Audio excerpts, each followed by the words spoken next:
نعوذ بالله من شرور أنفسنا ومن سيئات أعمالنا من يهده الله فلا مضل له ومن يضلل فلا هادي له ونشهد أن لا إله إلا الله وحده لا شريك له ونشهد أن سيدنا ومولانا محمدا عبده ورسوله أما بعد أعوذ بالله من الشيطان الرجيم بسم الله الرحمن الرحيم الف لام میم ذلك الكتاب لا ريب فيه هدى للمتقين الذين يؤمنون بالغيب ويقيمون الصلاة ومما رزقناهم ينفقون والذين يؤمنون بما أنزل إليك وما أنزل من قبلك وبالآخرة هم يوقنون أولئك على هدى من ربهم وأولئك هم المفلحون صدق اللہ العظیم۔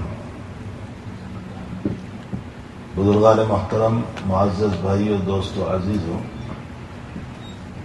پہلی وحی قرآن کریم کی اقرا بسم ربک الذی خلق ہے،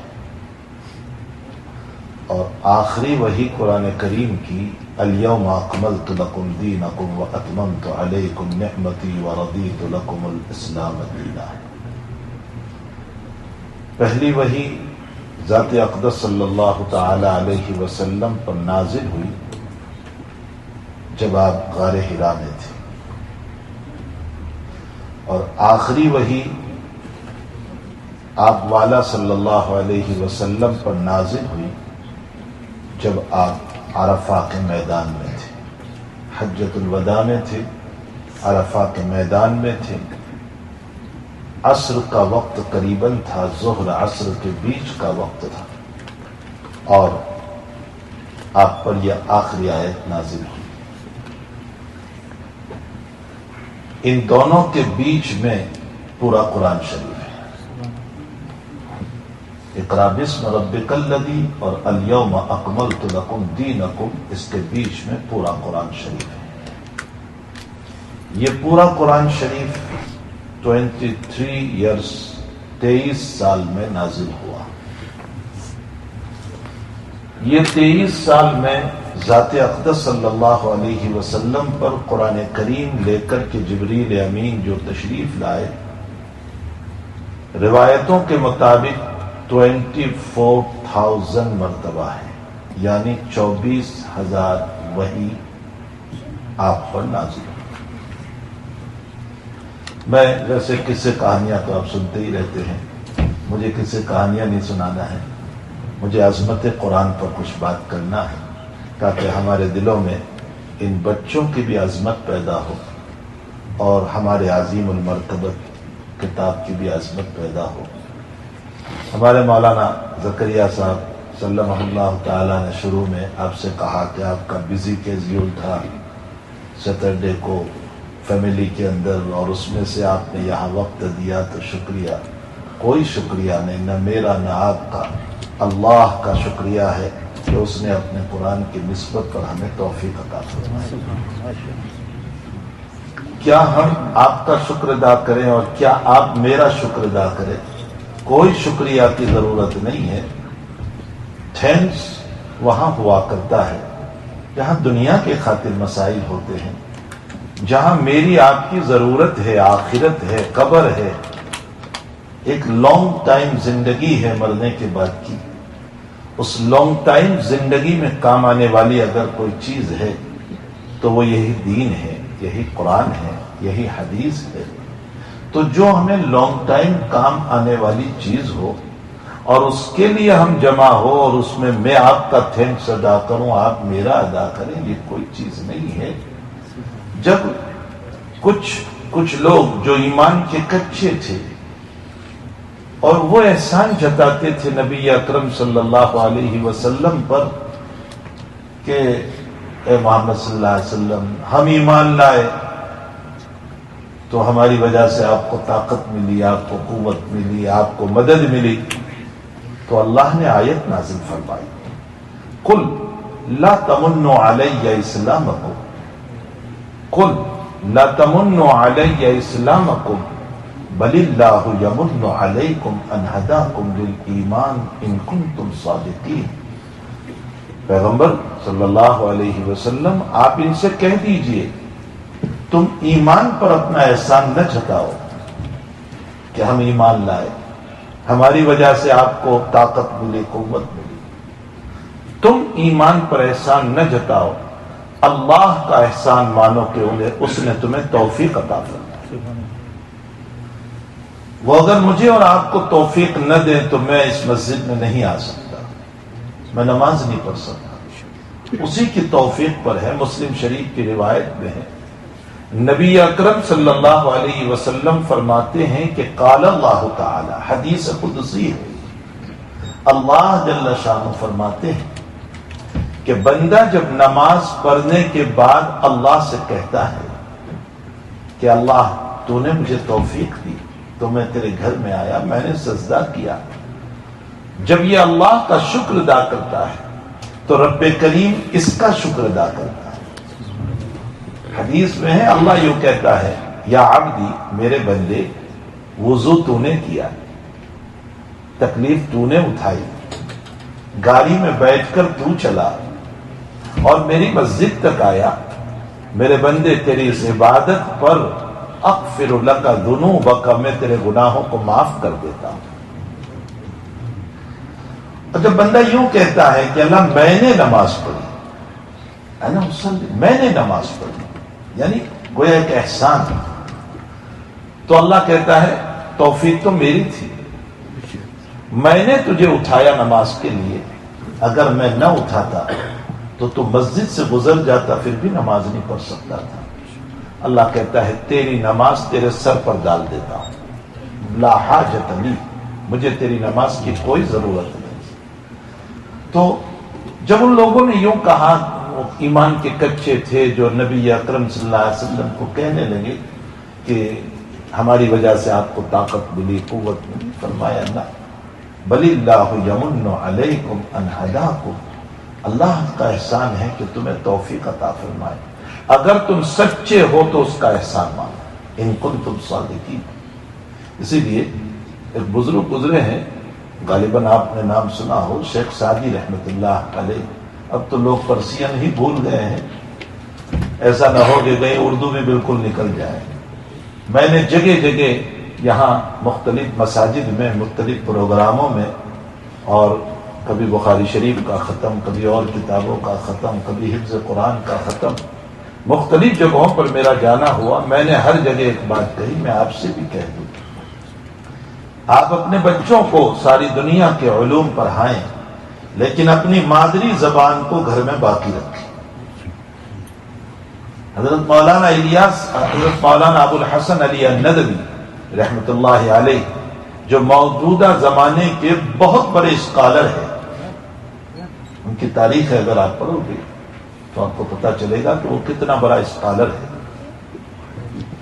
ان کے اسکالر ہونے کا حال یہ ہے کہ عرب نے ان کو اتنا مانا، اتنا مانا، اتنا مانا کہ شاہ فیصل کے زمانے میں آپ کو بلا کر کے کعبۃ اللہ کی چابی آپ کے ہاتھ میں دی گئی اور کہا کعبہ آپ کے ہاتھوں سے کھولا جائے گا۔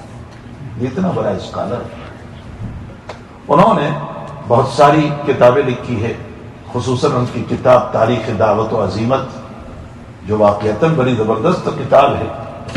ایک کتاب ان کی اس وقت پڑھنے کے قابل ہے، جو انگلش میں بھی ہے، اردو میں بھی ہے، عربی میں بھی ہو چکی ہے، فرینچ میں بھی ہو چکی ہے، وہ ہے ماذا خسر العالم، یہ عربی میں اس کا نام ہے، اردو میں اس کا نام ہے انسانی دنیا پر عروج و زوال کا اثر، یعنی موجودہ دنیا میں جو اس وقت مسلمانوں کی ذلتیاں ہو رہی ہے، اس کی وجوہات کیا ہے۔ تو ان کتابوں کو پڑھنا چاہیے۔ حضرت مولانا علی میاں صاحب رحمۃ اللہ علیہ نے جب امریکہ تشریف لائے تھے تو حضرت نے یہ فرمایا تھا، اپنی زبان کو باقی رکھو، زبان باقی رہے گی تو کلچر باقی رہے گا، ورنہ آپ کا کلچر ختم ہو جائے گا۔ انگریزیت آ گئی تو سارا گھر کا کلچر آپ کا ختم ہو جائے گا، پھر ہمارا وہ جو کلچر ہے جس کی وجہ سے دین باقی رہتا ہے وہ نہیں رہے گا۔ اس لیے باہر جتنی چاہے یہ انگریزی بول لیں، انگلش بول لیں، لیکن ہمارے گھروں میں اپنی زبان کو باقی رکھنا چاہیے۔ آپ دیکھیے سکھ برادری یہاں ہے، انہوں نے اپنی زبان اور اپنی کلچر کو باقی رکھا ہے۔ ہے، ان کی اپنی زبان ہے جو باقی رکھے۔ میں نے یہاں جگہ جگہ دیکھا اسماعیلی برادری جس کو کہا جاتا ہے، اسماعیلی کھوجا جو شیعت سے تعلق رکھتے ہیں، انہوں نے اپنی زبان کو باقی رکھا ہے۔ وہ جب بھی آپس میں بات کرتے ہیں اپنی ہی زبان میں بات کرتے ہیں، انگریزی زبان میں بات نہیں کرتے۔ ان کی اپنی زبان گجراتی زبان ہے، انہوں نے اس کو باقی رکھا ہے، اسی لیے ان کا کلچر باقی، سکھوں کا اپنا کلچر باقی، فرینچ والوں کا اپنا کلچر باقی۔ تو ہر ایک کو اپنی زبان باقی رکھنا چاہیے۔ افسوس کہ ہم نے اپنی زبان ختم کر دی، جس کے نتیجے میں ہمارا کلچر بھی آہستہ آہستہ ختم ہوتا جا رہا ہے۔ خطرات ہے اس بات کی کہ دوسری یا تیسری نسل میں پہنچ کر کے کہیں بالکل ہی ہمارا ایمانی کلچر ہمارے گھروں سے ختم نہ ہو جائے۔ میں یو کے میں 30 سال سے جاتا ہوں اور پورے یو کے کی مساجد میں میرا دورہ ہوتا ہے دین دعوت و تبلیغ کے سلسلے میں۔ میں نے وہاں جگہ جگہ جو ایمان، اسلام اور دین کو دیکھا، اس کی بنیادی وجہ یہ ہے کہ انہوں نے اپنی زبان کو باقی رکھا ہے۔ تو اپنی زبان آپ باقی رکھیے، اتنے بھی دیوانے نہ بن جائیں کہ جو ہے ہم اپنی زبان کو چھوڑ دیں۔ اپنے بچوں کو مکلف بنائیں کہ آپ باہر جتنی چاہیں انگریزی بول لیں، گھر میں اپنی زبان بولو۔ پیرنٹس اپنی ہی زبان میں ان سے باتیں کریں گے تو کلچر باقی رہے گا۔ خیر، شیخ سعدی رحمۃ اللہ علیہ ایک بہت بڑے بزرگ گزرے ہیں، انہوں نے تصوف میں کچھ کتابیں لکھی ہے جس میں گلستہ ہے، بوستہ ہے۔ اس میں ایک جگہ ایک آدمی کو ایک بادشاہ نے جو ہے اپنی خدمت کے لیے رکھا، تو وہ بار بار یہ کہتا تھا کہ میرا احسان ہے کہ میں خدمت کر رہا ہوں، میرا احسان ہے کہ میں خدمت کر رہا ہوں۔ تو ایک مرتبہ بادشاہ نے جو اس کو جواب دیا، اس کو پرسین میں نقل کیا شیخ سعدی رحمۃ اللہ علیہ نے، منت منہ کے خدمت سلطان ہمی کنم، منت منہ کے خدمت سلطان ہمی کنم، منت شناس کے بادشاہ ترا بخدمت داش۔ تو یہ احسان مت جتا کہ میں بادشاہ کی خدمت کر رہا ہوں، بادشاہ کا احسان مان کہ اس کے لاکھوں بندے تھے، اس میں سے تیرا انتخاب کیا۔ تو اس زمین پر اربوں خربوں اللہ کے بندے ہیں، اس نے مجھے اور آپ کو توفیق دی نماز کی، دین کی، شریعت کی، مجلس میں بیٹھنے کی، یہ اسی کا احسان ہے۔ ہم سب اس رب کریم کے احسان من ہے کہ اس نے ہمیں توفیق عطا فرمائی۔ تو 24,000 وحی کا نزول ہوا۔ اب میں وحی کی کیفیت آپ کو بتاؤں۔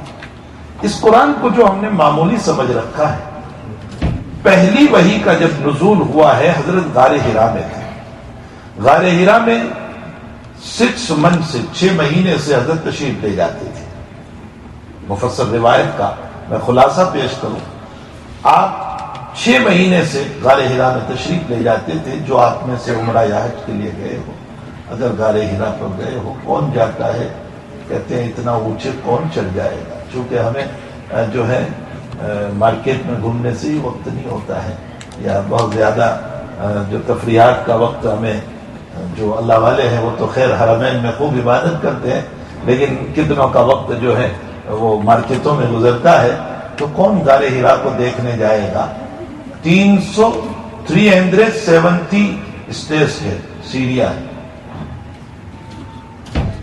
حضرت اتنی بلندی پر ہر ہفتے جاتے تھے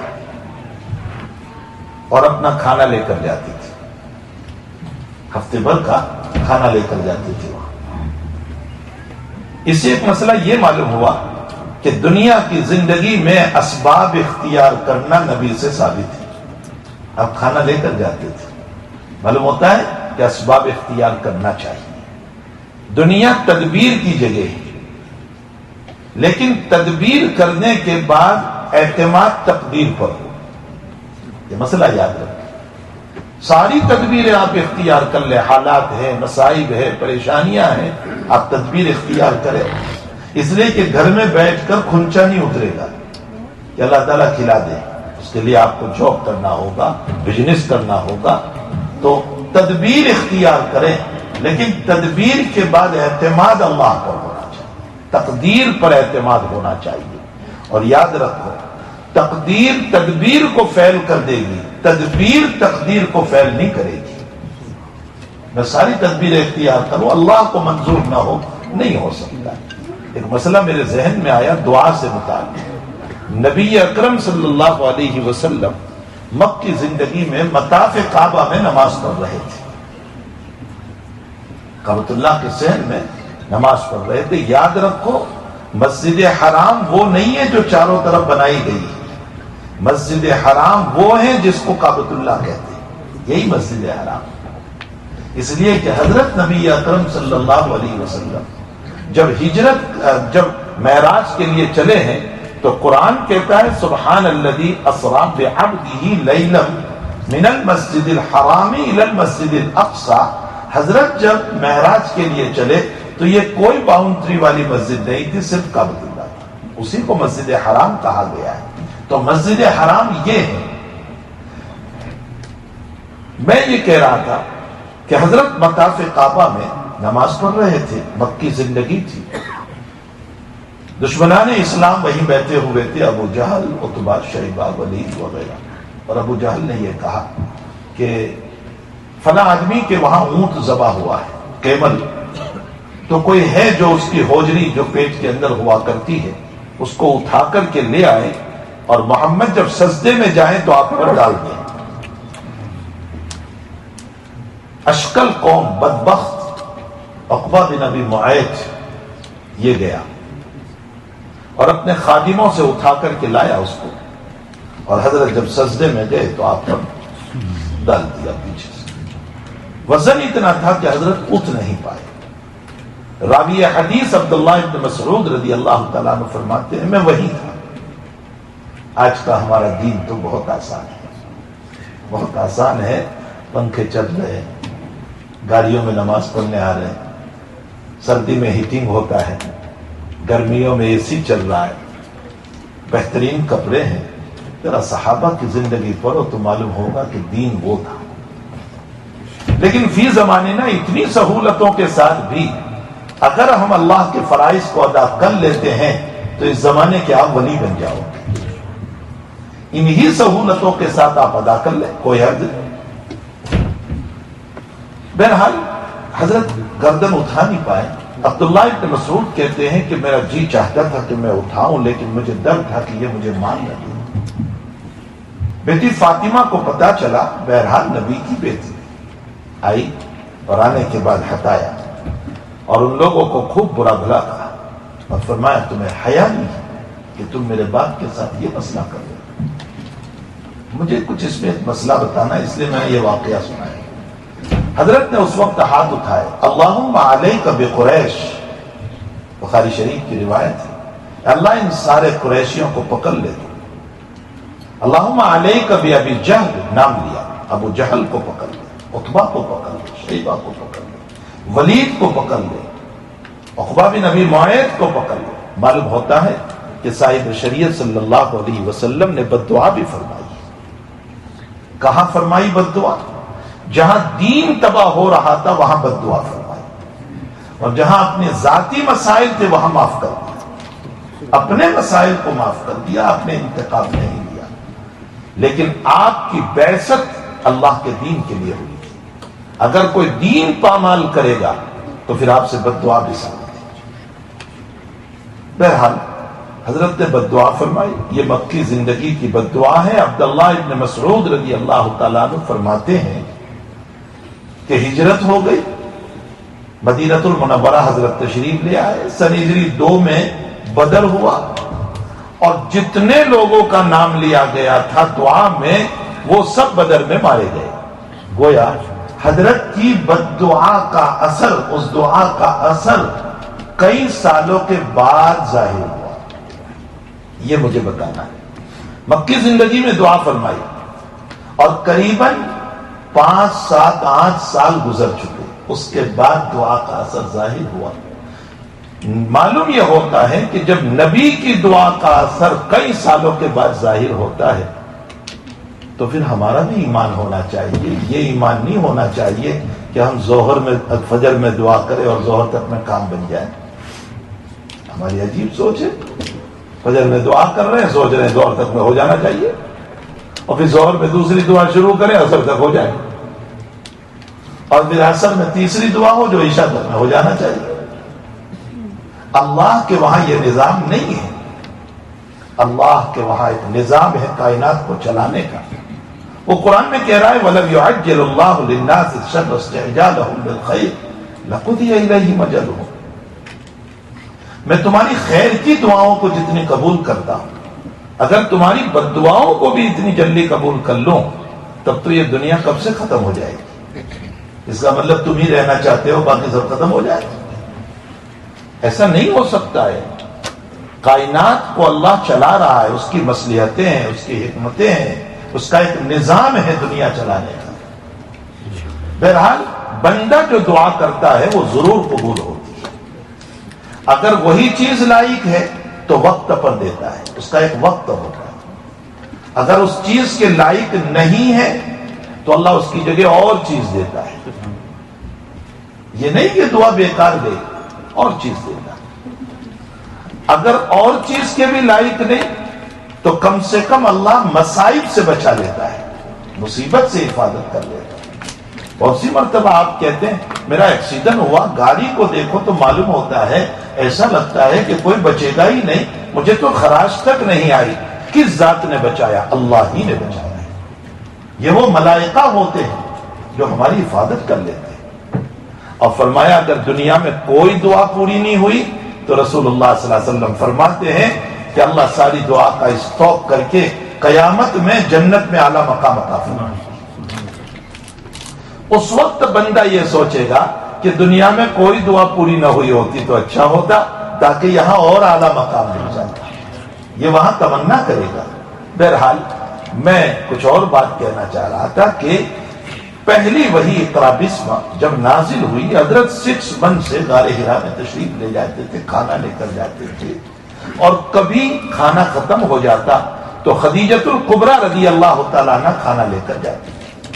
آپ کی رفیق حیات ہے، آپ کی وہ بیوی ہے کہ جس کے ہوتے ہوئے اللہ کے نبی نے کوئی اور نکاح نہیں فرمایا.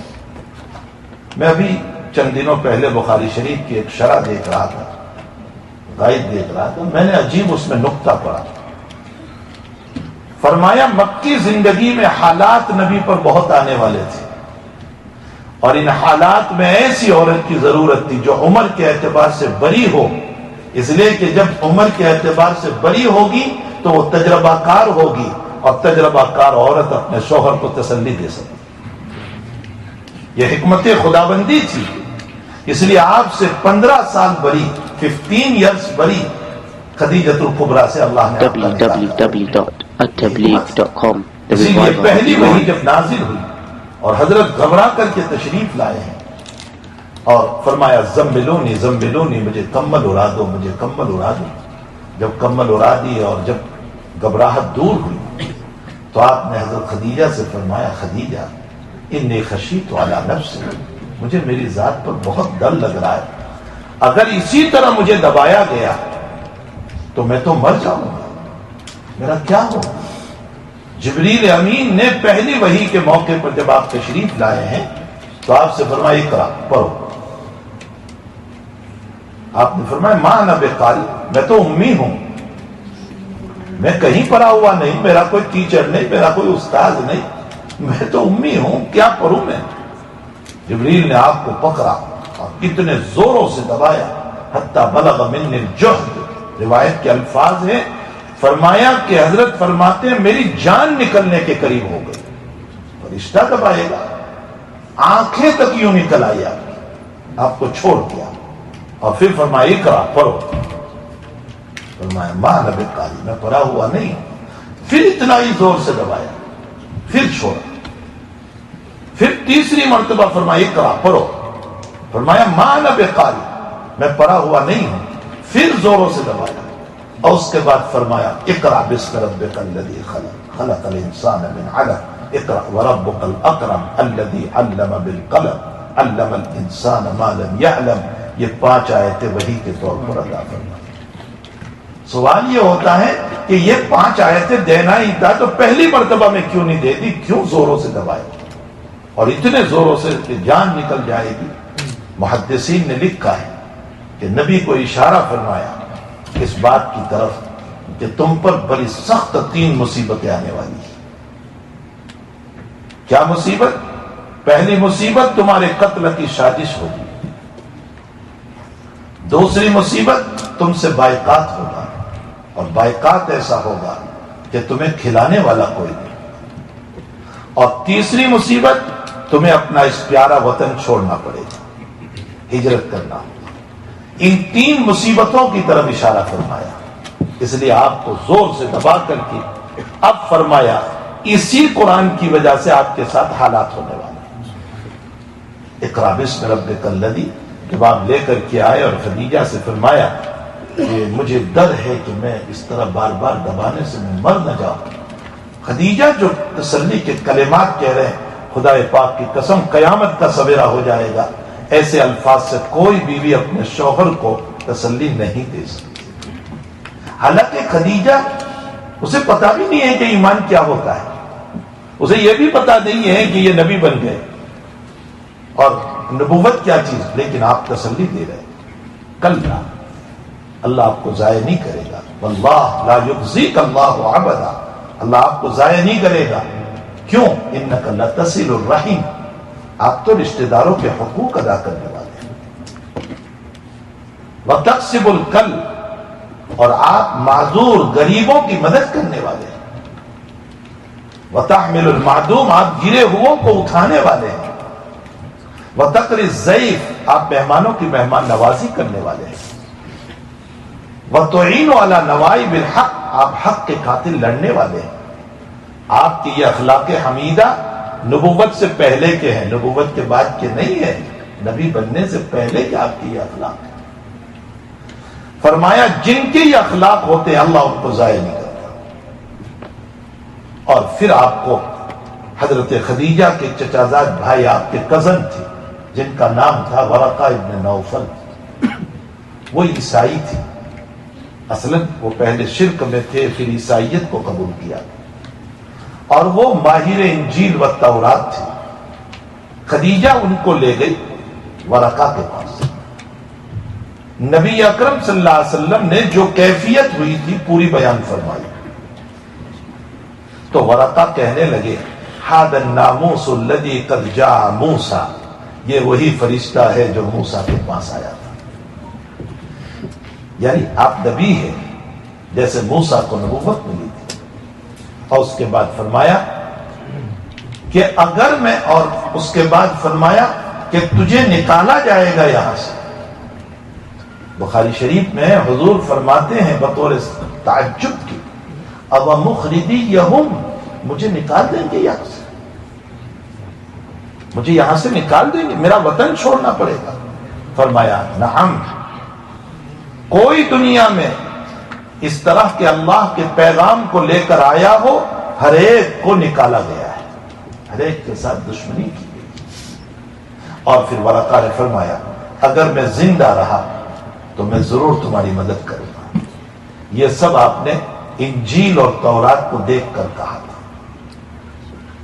یہ پہلی وحی آئی، اس وحی کے بعد 2.5 یا 3 سال تک 2.5 years یا 3 years وحی بند ہو گئی، کوئی وحی نہیں آئی۔ کیوں نہیں آئی؟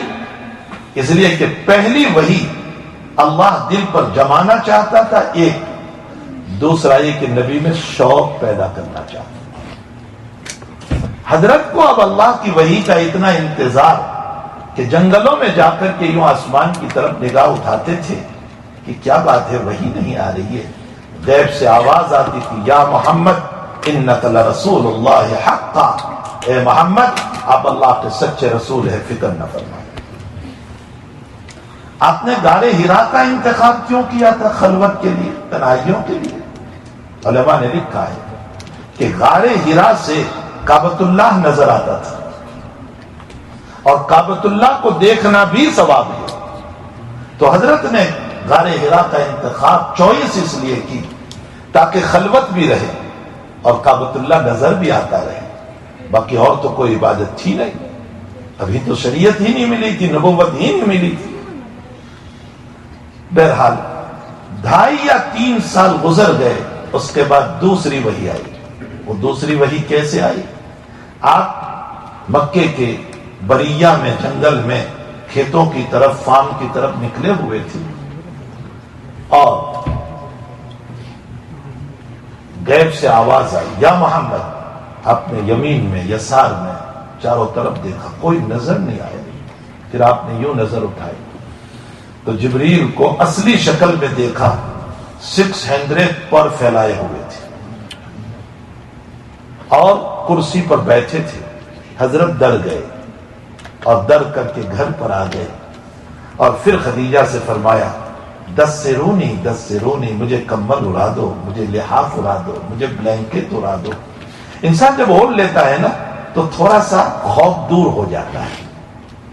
آپ نے بلینکٹ اوڑھ لی، سو گئے۔ اسی حالت میں اللہ نے پیار بھرا خطاب فرمایا، چونکہ بلینکٹ اوڑھ کر سوئے تھے، کملی اوڑھ کر سوئے تھے، تو اپنے محبوب کو اسی حال میں محبت سے فرمایا، یا ایھا المدثر، اے کملی اوڑھ کر سونے والے۔ یہ محبت کا خطاب ہے۔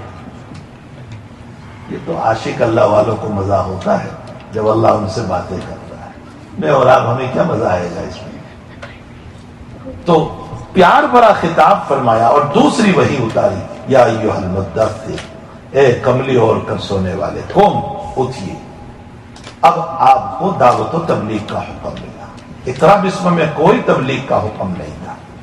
اسی لیے شیخ الاسلام ابن تیمیہ رحمۃ اللہ علیہ فرماتے ہیں کہ اقرا بسم سے نبوت ملی، اور یا ایھا المدثر سے رسالت ملی۔ یا ایھا المدثر، اٹھیے اے کملی اوڑھ کر سونے والے، قم، ڈرائیے لوگوں کو، فانذر وربک فکبر، اور اپنے رب کی عظمت بیان کیجیے، بڑائی بیان کیجیے، رب کی توحید بیان کیجیے، رب ذوالجلال والاکرام کی شان بیان کیجیے۔ وثیابک فطہر، اور اپنے کپڑوں کو صاف ستھرے رکھیے، پاک رکھیے۔ آج تک تو پاک تھے ہی، آئندہ بھی پاک رکھیے۔ وثیابک فطہر، اپنے کپڑوں کو ہمیں بھی پاک صاف رکھنا چاہیے۔ حضور پاک صلی اللہ علیہ وسلم کا گزر ہوا 2 قبر کے اوپر سے، چیخنے کے اندر سے آواز آ رہی تھی، بخاری شریف میں۔ حضرت نے فرمایا، یہ کن کی قبر ہے؟ فرمایا، فلاں مسلمان کی۔ حضرت نے فرمایا، ان دونوں کو عذاب ہو رہا ہے۔ کس بنیاد پر؟ حضرت نے وہ بھی فرمایا، ایک تو پیشاب کے قطروں سے بچتا نہیں تھا، اور دوسرا نمیمہ کرتا تھا، چگل کھوری کرتا تھا، اس کی بات اس کو، اس کی بات اس کو، تاکہ دونوں میں لڑائی پیدا ہو جائے۔ فرمایا، اس کی بنیاد پر عذاب ہو رہا ہے۔ سعد بن معاذ کا آپ نے نام سنا ہوگا، صحابی رسول ہے، انصار کے سردار ہے سعد بن معاذ۔ نبی علیہ السلام کو دعوت دینے میں مدینہ ان کا بڑا حصہ تھا۔ بڑے پیارے صحابی۔ کیسے صحابی؟ غزوہ خندق میں ان کو تیر لگا اور شہادت ہوئی۔ حضرت نبی علیہ السلام نے فرمایا، میرے سعد کی موت پر اللہ کا عرش خوشی سے ہل گیا۔ کیوں اللہ کا عرش ہلا؟ کہ آج نیک بندہ آ رہا ہے۔ نیکوں کی موت پر آسمان خوشیاں مناتا ہے کہ آج اس کی روح آ رہی ہے، اور زمین روتی ہے کہ میں اس کے سجدوں سے محروم ہو گئی، میں اس کی عبادتوں سے محروم ہو گئی۔ اور بروں کی موت پر آسمان لعنت برساتا ہے، اور زمین بھی لعنت برساتی ہے۔ یہ حدیث ہے مشکوٰۃ شریف کی، جس کو میں نقل کر رہا ہوں۔ اسی لیے حضور پاک صلی اللہ علیہ وسلم نے فرمایا کہ مرنے والے 2 طرح کے ہوتے ہیں۔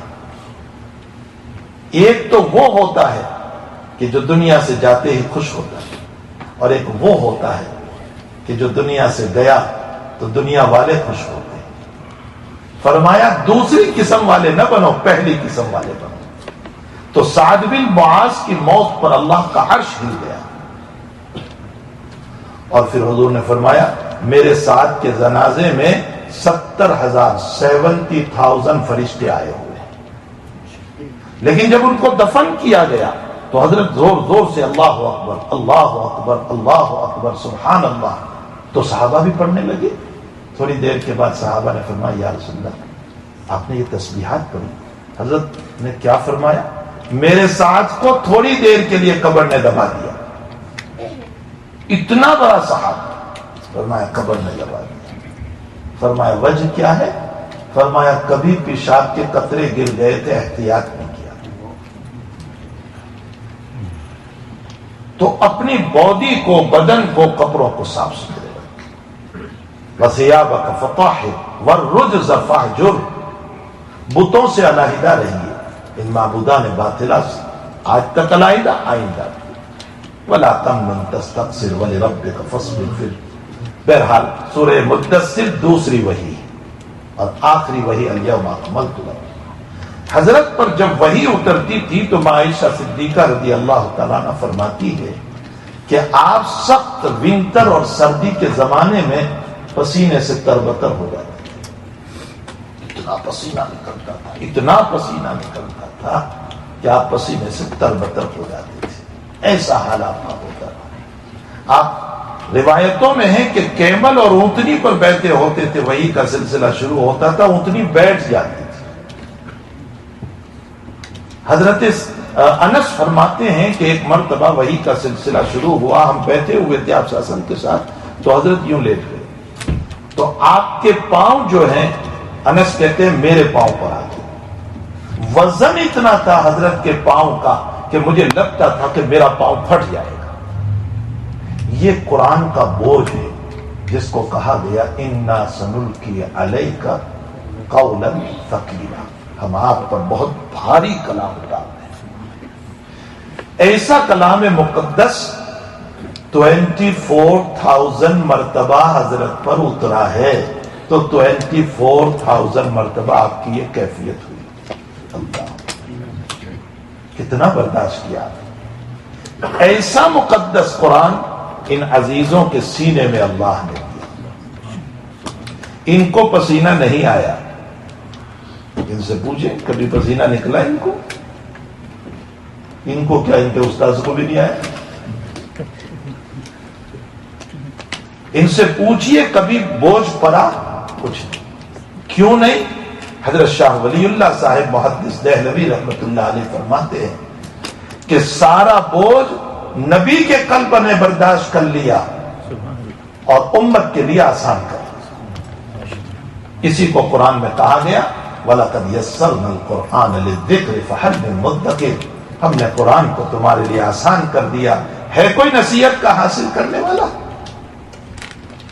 تو اللہ نے سارا بوجھ نبی پر ڈالا، نبی نے برداشت کر لیا اور امت کے لیے آسان کر. یہ معجزہ ہے قرآن کا. کوئی کتاب حفظ نہیں ہوتی. یہ تو بہت بڑی کتاب ہے، اسکولوں میں چھوٹی سی کتاب پڑھائی جاتی ہے، وہ بھی کوئی حفظ نہیں کر سکتا. انداز لگا لیں، ہے کوئی کتاب ایسی؟ دنیا کی واحد کتاب ہے قرآن کریم کہ جو حفظ ہوتی اور پورے 30 پارے سینے میں معصوم بچے اتار لیتے. اس کی عمر کیا ہوگی؟ کیا عمر ہوگی؟ 11 ایئر.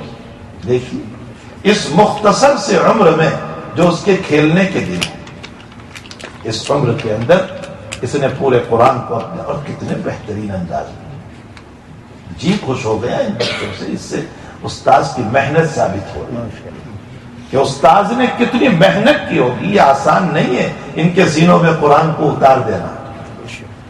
ان کو رات میں، دن میں، صبح میں، شام میں محبت سے، پیار سے.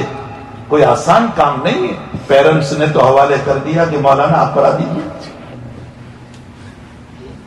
محنت تو استاذ کی ہوئی. اور میں نے کل ابو بکر میں میرا بیان ہوا تھا تربیت اولاد پر جمعہ کے اندر. وہ بیان آپ التبلیغ جو ابھی بتایا نا، اس پر جا کر کے سن لیں. میں نے اس میں بتایا ہے کہ اپنی اولاد کی تربیت واجب ہے. قوا انفسکم واہلیکم نارا، واجب ہے. اور اگر تربیت نہیں کی اور یہ گناہوں پر چلے گئے تو میری نماز، میرا روزہ، میری زکوٰۃ، میرا حج، میرے عمرے قیامت میں مجھے بچا نہیں پائیں گے. یہ معصوم مجھے جہنم میں لے جائیں گے.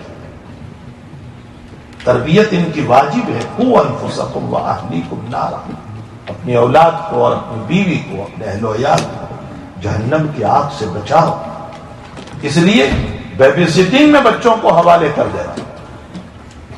باپ بھی کمانے میں لگا ہے، ماں بھی کمانے میں لگی ہوئی ہے، اور کوئی تربیت ان کی نہیں۔ میں نے کل بھی کہا تھا ابو بکر میں کہ یہ تو اللہ کا فضل ہے کہ یہ ٹوٹے پھوٹے مدارس اور مکاتب چل رہے ہیں اور دعوت و تبلیغ کا کام ہو رہا ہے جس کی بنیاد پر کچھ دین باقی ہے۔ اگر یہ بھی نہ ہو تو خدا پاک کی قسم یہ باطل محنتیں اور یہ عریانیت اور یہ بے حیائی ہمارے بچوں کے بھی کپڑے اتار دے گی، یہ بھی ایسے ہی ہو جائے گی، اور ہم کل قیامت کے دن نہ نبی کو منہ دکھانے کے لائق رہیں گے نہ اللہ کو منہ دکھانے کے لائق کچھ نہیں۔ اس لیے میرے بھائیو، اس قرآن کریم کی عظیم عظمت کرو، اپنے اولاد کی تربیت کرو، ان کو پڑھاؤ۔ میں منع نہیں کرتا دنیا سے، خوب دنیا پڑھاؤ، لیکن دنیا پڑھانے سے پہلے ان کو تھوڑا سا دین پڑھا دو، ان کو حافظ قرآن بنا دو، ان کو اچھے اخلاق سکھا دو، ان کو کیریکٹر محمد الرسول اللہ صلی اللہ علیہ وسلم سکھا دو، ان کے دل میں ایمان کی عظمت بٹھا دو، پھر انشاءاللہ یہ یونیورسٹی میں جا کر بھی بگڑے گا نہیں، یہ غلط راستے پر نہیں جائے گا، یہ عریانیت پر نہیں جائے گا، یہ بے حیائی پر نہیں جائے گا، اس کا قرآن اس کو روکے گا، اس کی شریعت اس کو روکے گی، نبی کی محبت اس کو روکے گی۔ اللہ تعالیٰ اس مدرسے کو دین دوگنی رات چوگنی ترقی عطا فرمائے، اور اب تعالیٰ اس مسجد کے جو ذمہ داران ہیں، مجھے نہیں معلوم، میں تو پہلی مرتبہ آیا ہوں یہاں آپ کی مسجد میں، اللہ تعالیٰ ان کو بھی جزائے خیر عطا فرمائے، اور ان کے جو استاد محترم ہیں مولانا عبدالعظیم سلمہ، اللہ تعالیٰ ان کو بھی جزائے خیر عطا فرمائے۔ بس آدم پر ایک نقطہ کہہ کر بات ختم کر دوں، وَعَلَّمَ آدَمَ الْأَسْمَاءَ كُلَّهَا ثُمَّ عَرَضَهُمْ، تو میرا ذہن اس مسجد سے اس آیت کی طرف گیا تھا۔ میں نے کہا کہ اللہ نے آسمانوں میں پہلے مسجد نہیں بنائی تھی، پہلے مدرسہ بنایا تھا، اس لیے کہ اللہ کے مدرسے میں پڑھنے والے 3 اسٹوڈنٹ تھے، ایک آدم، ایک ملائکہ اور ایک مردود، ابلیس، عزازیل، شیطان، یہ 3 طالب علم تھے، یہ اللہ کے مدرسے کے اسٹوڈنٹ تھے، اور آپ نے پہلے مدرسہ بنایا، اس لیے کہ مدرسہ ہوگا تو مسجد آباد ہوگی، مدرسہ ہی نہیں ہے تو مسجد کیا آباد ہوگی؟ علم ہی نہیں ہے تو نماز صحیح کیسے ہوگی؟ اس لیے پہلا مدرسہ اللہ نے قائم کیا تھا، اور اس میں ایک طالب علم تو بڑا وفادار نکلا، اور وہ ہے ملائکہ، حکم ملا سجدہ کر لے، کر لیا۔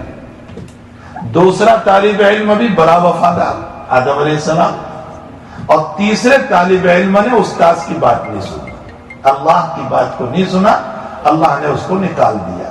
معلوم ہوتا ہے کہ اگر کوئی شرارت کرے تو اس کو نکالا جا سکتا ہے، یہ قرآن کریم کی اس آیت سے ثابت ہو رہا ہے۔ بہرحال ہم تو نہیں نکالیں گے، اس لیے ہمیں تو اس ماحول میں پڑھانا ہے، محبت سے، شفقت سے۔ تو خیر، مسجد آدم کے اوپر مجھے قرآن کا یہ نقطہ یاد آ گیا۔ اللہ اس مسجد کو، مسجد والوں کو، مصلیوں کو آباد فرمائے، ان کے ماں باپ ہوں گے اس مجلس میں، وہ خوش ہو جائیں کہ قیامت کے دن اللہ تعالیٰ ان کے ماں باپ کو جو تاج پہنانے والا ہے، حدیث میں ہے کہ اس کا ایک ایک ڈائمنڈ ایسا چمکدار ہوگا کہ یہ آفتاب اور سن جو ہے اس کے سامنے کوئی حیثیت نہیں رکھتا۔ اور جب ماں باپ کو یہ پہنایا جائے گا تو ان کا کتنا بڑا مقام ہوگا، ان کا مقام کیا ہوگا؟ اقرا ورتقی، چڑھتا جا، پڑھتا جا، جہاں تیرا قرآن والناس ختم ہوگا اللہ تجھے جنت میں وہ مقام دے گا، سب سے اعلیٰ مقام۔ اور کنز العمال کی روایت ہے، اذا مات حامل القرآن، قرآن والا جب مرتا ہے، قال اللہ تعالی لعرضی، اللہ زمین سے کہتا ہے، یا عرضی لا تاکل جسدہ، اس کی باڈی کو ٹچ نہ کرنا۔ قالت الارض، زمین کہتی ہے، یا ربی کیف آکل جسدہ، میں کیسے اس کی باڈی کو کھاؤں، اس میں تو تیرا قرآن موجود ہے، تیری صفت موجود ہے۔ خیر، پھر کبھی آنا ہوا تو انشاءاللہ قرآن میں کچھ باتیں کہی جائے گی۔ اللہ ہم سب کو قرآن کریم کی عظمت کی توفیق عطا فرمائے، ان بچوں کے سینوں میں قرآن کریم کو بہت محفوظ فرمائے، بہت محفوظ فرمائے۔ اسی لیے قرآن کریم کا مسئلہ، اور ایک تمہارے کام کی بات ذکر کر دوں، حضور نے فرمایا بیمار ہو جاؤ تو الحمد شریف پڑھو، دوائیں ساری کرو، لیکن نبی کہتے ہیں الحمد شریف پڑھو، قرآن میں شفا ہے۔ فرمایا سحر جادو سے پریشان ہو جاؤ یا عاملوں کا چکر کہ اس سے کچھ ہو جائے گا، اس کے بجائے معوذات پڑھو، سورہ ناس، سورہ فلق اور قل هو اللہ، قل یا ایھا الکافرون، اس کو پڑھ کر کے دم کرو۔ فرمایا رات میں سوو تو آیت الکرسی پڑھ لو، کیا فائدہ ہوگا؟ اللہ ایک فرشتہ مقرر کرتا ہے، وہ فرشتے کا کام کیا ہے؟ فرشتے کا کام یہ ہے کہ تمہاری حفاظت، تمہاری فیملی کی حفاظت۔ فرمایا آمن الرسول، بقرہ کے آخری 2 آیت پڑھ لو۔ فرمایا صبح تک اللہ ملائکہ حفاظت کے لیے رکھ دیتے ہیں، اور فرمایا رات میں سورہ ملک پڑھ لو، کیا فائدہ ہوگا؟ حضور پاک صلی اللہ علیہ وسلم نے فرمایا قبر میں اندھیری کوٹھری ہوگی، کوئی روشنی نہیں ہوگی، تو سورہ ملک، حدیث بہت لمبی ہے، خلاصہ یہ ہے کہ جب بندے کو قبر میں رکھا جاتا ہے تو جب فرشتہ آتا ہے عذاب یا جس شکل میں بھی، تو سورہ ملک بھی خوبصورت انسان کی شکل میں آ جاتی ہے اور کہتی ہے دفع ہو۔ فرشتوں کو کہا ہم اللہ کے پابند ہیں، اللہ نے بھیجا ہے، کہا یہ میری تلاوت کرتا تھا، تو کہا تو اللہ سے کیا؟ تو سورہ ملک اللہ سے بات کرتی ہے، اس کی بات بھی نقل فرمائی نبی علیہ السلام نے۔ سورہ ملک اللہ سے کہتی ہے اے اللہ میں تیری صفت ہوں، تو نے قرآن میں مجھے اتارا ہے، یا تو مجھے قرآن سے نکال دے یا میری سفارش قبول کر۔ اللہ کہتا ہے تیری سفارش منظور ہے۔ کہا میری سفارش یہ ہے کہ یہ روزانہ رات میں پڑھتا تھا، اس کو قبر کے عذاب سے محفوظ کر لیا جائے۔ اللہ نے فرمایا شفاعت تو، میں نے تیری شفاعت کو قبول کر لیا، جا۔ حدیث میں ہے حضور پاک صلی اللہ علیہ وسلم فرماتے ہیں کہ سورہ ملک اب فرشتے سے کہتی ہے ادفع، دفع ہو جا، میرے رب نے اس کی میری بات کو قبول کر لیا۔ اور پھر اس کو کہا جاتا ہے نم کا نومت العروس، اس مرحوم کو تو ایسے سو جا جیسے پہلی رات کی دلہن سوتی۔ کیوں؟ پہلی رات کی دلہن کو صبح تک فرشتہ شوہر کے علاوہ اٹھانے والا کوئی نہیں، اسی طرح اے انسان تو بھی سو جا، قیامت تک اللہ کے علاوہ اٹھانے والا کوئی۔ یہ ایک بہت تو قرآن میں شفا ہے، قرآن کی تلاوت کرنا چاہیے۔ صلی اللہ علیہ نبی کریم برحمتہ یا ارحم الراحمین۔